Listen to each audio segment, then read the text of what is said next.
Welcome to our first worship service in a brand new year. And actually, this isn't only the first worship service in a new year. This year, we're fortunate enough to gather on the very first day of a new year. These days usually serve as reminders of a fresh beginning. Once a year, we make resolutions to ourselves that we're going to do things differently. This is our new start. But those rarely seem to last, don't they? There's a story of a school principal who decided to have his teachers hand in their resolutions. He would post them on one of the school bulletin boards at the beginning of the new year, and it would be a way to encourage his staff to remember their promises and promote good change.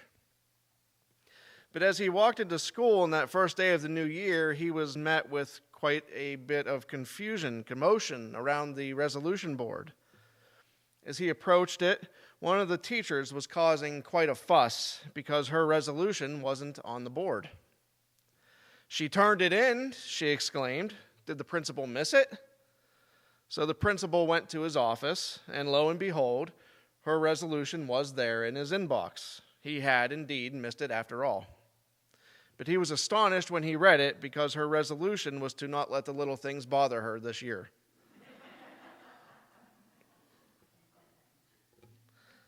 That's often the way that it goes with resolutions, isn't it? They tend to be little promises that we make because we think we can flip the calendar and things will just suddenly be different. We think because one year ends and another year begins that we can change just as easily as putting up a new calendar. Our gospel reading today is an ending of sorts. It's the bookend to the Christmas story. The miracle of Jesus' birth has come and gone, and what's left in its place is now the fear and the doom of the real world creeping in once again. But it's also the beginning of something new. Let's read together the Gospel of Matthew, chapter 2, verses 13 through 23. When they had gone, an angel of the Lord appeared to Joseph in a dream. "Get up," he said, "take the child and his mother and escape to Egypt. Stay there until I tell you, for Herod is going to search for the child to kill him." So he got up, took the child and his mother during the night, and left for Egypt, where he stayed until the death of Herod. And so was fulfilled what the Lord had said through the prophet, "Out of Egypt I called my son." When Herod realized that he had been outwitted by the Magi, he was furious, and he gave orders to kill all the boys in Bethlehem and its vicinity who were 2 years old and under, in accordance with the time he had learned from the Magi. Then what was said through the prophet Jeremiah was fulfilled. "A voice is heard in Ramah, weeping and great mourning, Rachel weeping for her children and refusing to be comforted, because they are no more."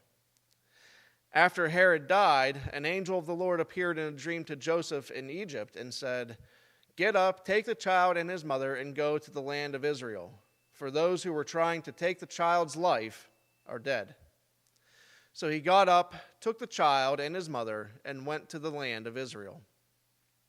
But when he heard that Archelaus was reigning in Judea in place of his father Herod, he was afraid to go there. Having been warned in a dream, he withdrew to the district of Galilee, and he went and lived in a town called Nazareth. So was fulfilled what was said through the prophets, that he would be called a Nazarene. As we're thinking today about starting a new year, beginning a new chapter in our lives, even as we think about the resolutions and the promises that we make, there's a few things that we can take away from this passage today. First, let's start with this. A new start doesn't mean that we return to our old life. You would think that if any family would be impervious to the evil of the world, it would be the family of Mary, Joseph, and Jesus. After all, this family contains the Son of God. You would think that they could just go back to Israel and God would protect them because Jesus was with them. But not so. Their new life, even with this child, doesn't let them return to the way things were. They are just as susceptible to the dangers in this world as anyone else is. If they want to avoid Jesus being taken from this world, even before having much of a chance to be in it, they have to escape to Egypt, and then again to Nazareth. Their new life must take them away from their old life. And so it is with us. When we start talking about beginning anew, starting over, doing something different, those are things that should take us someplace new. And maybe that doesn't mean that we pick up and relocate. It doesn't have to be a new physical location. We can talk about being in a new place spiritually. If our goal is to really seriously make a new start, we cannot logically go back to the same place that we were. Maybe this sounds obvious, but far too often we approach change by clinging to the old. We approach a new start by grasping onto some part of our past life that we don't just want to change quite yet. We want to lose 20 pounds, but we don't want to give up dessert after dinner. We want to read more, but scrolling through Facebook counts as reading, doesn't it? We want to be better at saving money or giving more to the church, but we really want that $5 coffee every day. None of these things on their own are bad. And trust me, I get it. They are also things that bring some level of comfort. But the point here is that we tend to approach testing new waters with one toe while keeping the entire whole other foot firmly planted in familiar territory. So let your new start take you somewhere new. Don't be afraid to let it take you on a new journey. But remember that on that new journey, God is the one that provides meaning in our new start. I see so many people around this time looking for meaning in some of the wrong places. It's not even New Year's resolutions that I'm really thinking of right now. Those are part of our tradition, and I think that most of the time they come from a genuine place of wanting to better ourselves. I think people at this time of year start to think that hanging up a new calendar means that things are automatically different. Like all the meaning in life can somehow be found by adding 1 to that 4-year digit. Our lives can suddenly be different when we hang up a new funny puppy or cute kitten themed calendar. We make promises to ourselves and boom, everything is suddenly fulfilled. There's a reason that our resolutions tend to fizzle out. There's a reason why we can go year after year hoping that this next window of 365 days is somehow better than the last. Hoping that this chapter of life is written more to our advantage than the last one. Our meaning has to come from God. These moves that Mary and Joseph and Jesus make, they aren't done on their own volition. They weren't done because Mary thought that the sun shined a bit brighter in Egypt and she wanted to catch some rays. Joseph doesn't move to Nazareth because he thinks the carpentry business there might catch on a little easier. The decisions that they make, their responses to what is happening around them, is directly from God. And in turn, God provides some very profound meaning behind their actions.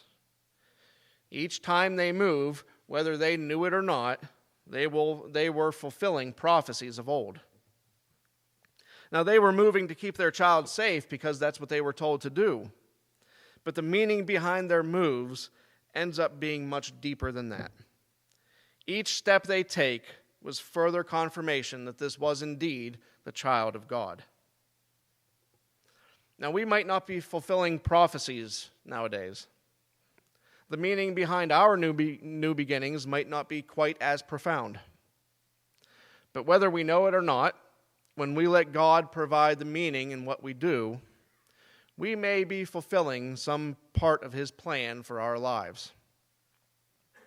When a new calendar is the meaning for what we do, there's nothing really of importance there. So let the meaning in our new start not come from a calendar. Let it come from God. Because when God is part of that new start, He will be with us.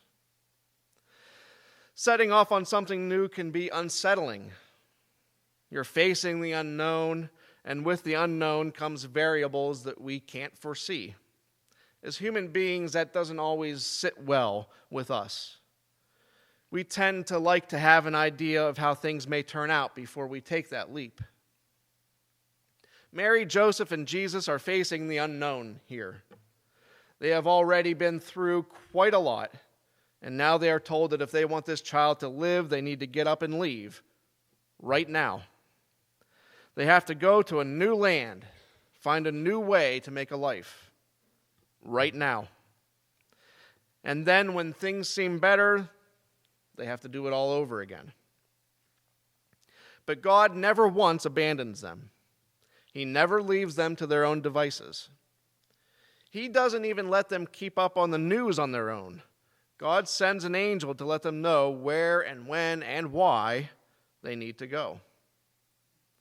God is first and foremost in Mary and Joseph's reasonings behind the changes in their lives, and he constantly remains with them.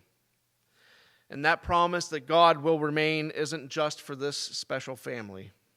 That promise is for all of us. Now, that doesn't mean that God is with us, that things are going to be easy. I hardly think that it was easy for Mary and Joseph to pick up and move to Egypt, then go back to Israel, only to have to go to Nazareth, all the while with this nagging worry in the back of their heads that there is already this danger in the world for their child. Things won't be easy for us either. When we start out on a new life this year and we know that God is with us, that doesn't mean that we won't face hardships. 2023 will bring its own challenges, tragedies, heartbreaks, and trials of many kinds. However, it does mean that when we're facing these new things, when God is the reason for what we do, that we will never face anything alone. It does mean that we will always have help in times of trouble. New Year's is a time when we feel like we can start again. It's a time of renewed hope, renewed vision for a year ahead. I hope that as we embark on this new year, as we resolve to make things better for us and for those around us, that we remember some of the aspects of this final part of the Christmas story. I hope that Mary and Joseph and Jesus and this state of flux that they find themselves in can serve as a reminder of how we can approach our new start. Let's begin anew and let it actually take us someplace new. Let's let God provide the meaning for what we do. And let's remember that no matter how hard things may seem, God will be with us. And all of God's people said,